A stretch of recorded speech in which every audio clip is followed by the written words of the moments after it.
Quand vous souhaitez manifester quelque chose, quel que soit le domaine, hélas, parfois, c'est vous votre pire ennemi.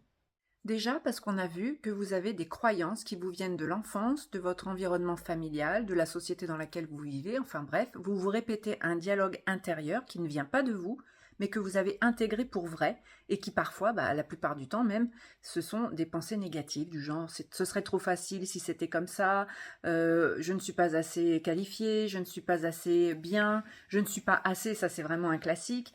Donc vous avez déjà des croyances de ce type. C'est pour ça qu'on vous dit d'affirmer le contraire pour reprogrammer en quelque sorte votre subconscient. Ensuite, il y a la peur de l'échec. Et ça vient du manque de confiance en vous, et voire même du manque d'estime de vous. Vous avez peur d'échouer, et la plupart d'entre vous, vous avez tellement peur d'échouer que vous n'essayez même pas d'aller jusqu'au bout de votre projet. Ou alors, parfois, vous avez de très bonnes idées, mais vous faites comme une sorte d'autocensure en vous disant mais non, c'est trop compliqué, non, puis alors mon idée, elle n'est pas si géniale que ça. Enfin, donc vous n'essayez pas non plus. Du coup, votre petite voix intérieure, finalement, n'arrête pas de vous dire à quel point ce que vous désirez n'est pas possible. Forcément, ça va pas l'être. Parfois, il y a aussi la peur du rejet, c'est-à-dire que vous avez envie de faire quelque chose, vous avez la bonne idée, vous pensez pouvoir être capable de le faire, mais vous avez peur que ça ne plaise pas à votre environnement, que ça ne plaise pas à votre famille, que ça soit complètement contraire à tout ce qu'on vous a enseigné depuis que vous étiez petit. Par exemple, vous voulez vous mettre à votre compte, mais dans votre famille, on est en CDI, on estime que le CDI c'est la seule sécurité possible, et vous avez peur d'être rejeté, d'être incompris et d'être critiqué. Il y a aussi le manque de clarté. Parfois, vous voulez quelque chose, mais ce n'est pas très précis. Vous avez vaguement l'idée que ce serait mieux si vous aviez tel poste, si vous aviez telle entreprise, si vous habitiez dans tel lieu, si vous étiez avec telle personne spécifique, mais c'est un petit peu vague. Du coup, vous n'avez pas vraiment clarifié votre désir principal, votre désir jusqu'au bout, et vous ne savez pas comment passer à l'action puisque vous ne savez pas vraiment ce que vous voulez. Il y a aussi le manque de persévérance, c'est-à-dire que vous êtes impatient, et c'est bien normal puisque vous désirez voir arriver dans votre réalité ce que vous êtes en train de manifester, seulement ça ne se fait pas en un claquement de doigts. En effet, vous avez des croyances et des façons de penser qui sont vraiment installées depuis plusieurs années, et c'est pas en répétant 4 fois par jour pendant une semaine « je suis ceci, j'ai cela, j'obtiens gna gna » que ça va changer du jour au lendemain. C'est vrai que parfois c'est spectaculaire, mais pour ça il faut avoir une certaine dose de détachement, de lâcher prise et s'en foutre un petit peu. Mais quand ça vous tient vraiment à cœur, vous répétez, vous scriptez, vous visualisez et vous aimeriez bien que ça arrive vite, mais quand au bout de 2 mois il s'est encore rien passé, vous lâchez l'affaire. C'est pas tout le monde évidemment, mais ça fait partie des obstacles à la manifestation, le manque de persévérance et l'impatience.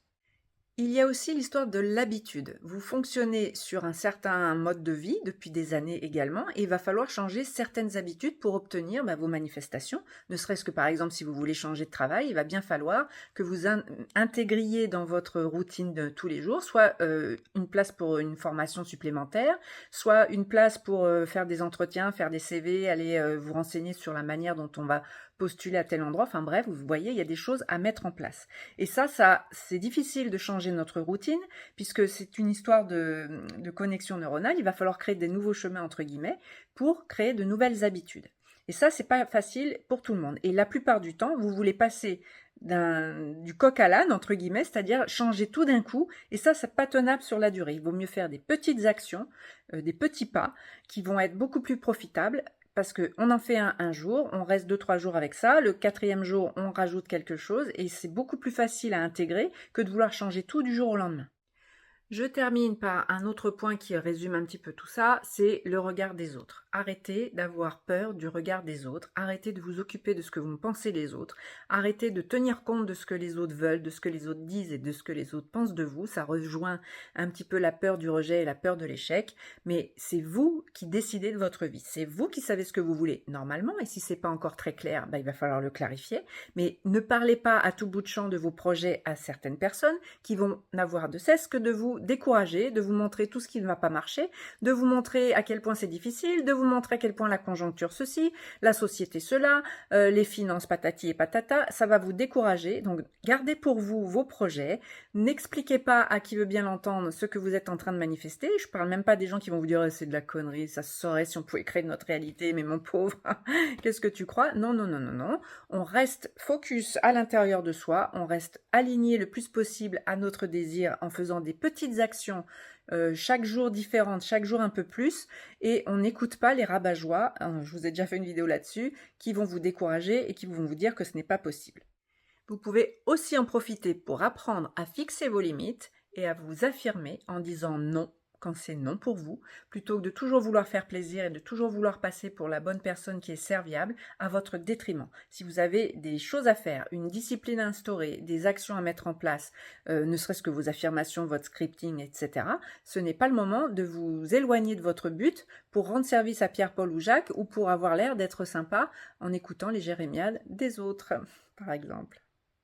Donc voilà en gros un résumé des obstacles les plus fréquents qu'on rencontre en manifestation consciente. Pour ce faire, pour vous aider, j'ai créé un e-book qui s'appelle À la rencontre de soi-même, qui va d'une part vous aider à clarifier vos désirs, en passant aussi par le fait de savoir qui vous êtes vraiment, ce qui vous fait vibrer, ce qui est important pour vous, quelles sont vos valeurs principales, quelles sont vos compétences innées, vos capacités et vos qualités par exemple. Et tout ça, ça va vous donner confiance. Ensuite, on va repérer quelles sont vos croyances limitantes et on va essayer de débusquer également toutes les peurs qui vous empêchent de passer à l'action.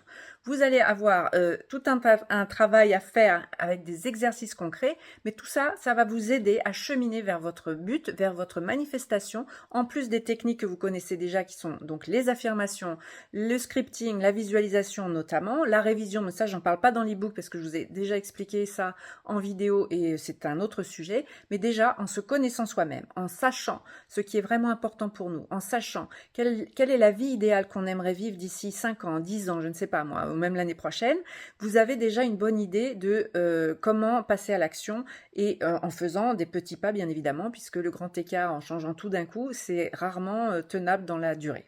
Voilà, je vous laisse avec cette réflexion-là. Vous avez mes coordonnées et le lien pour commander l'e-book ou avoir une séance avec moi d'accompagnement. Il y a plusieurs modalités, vous verrez ça sur mon site, qui est donc un site de pierres et de minéraux au départ dans la rubrique e-book ou la rubrique accompagnement individuel. Ciao, bonne manifestation.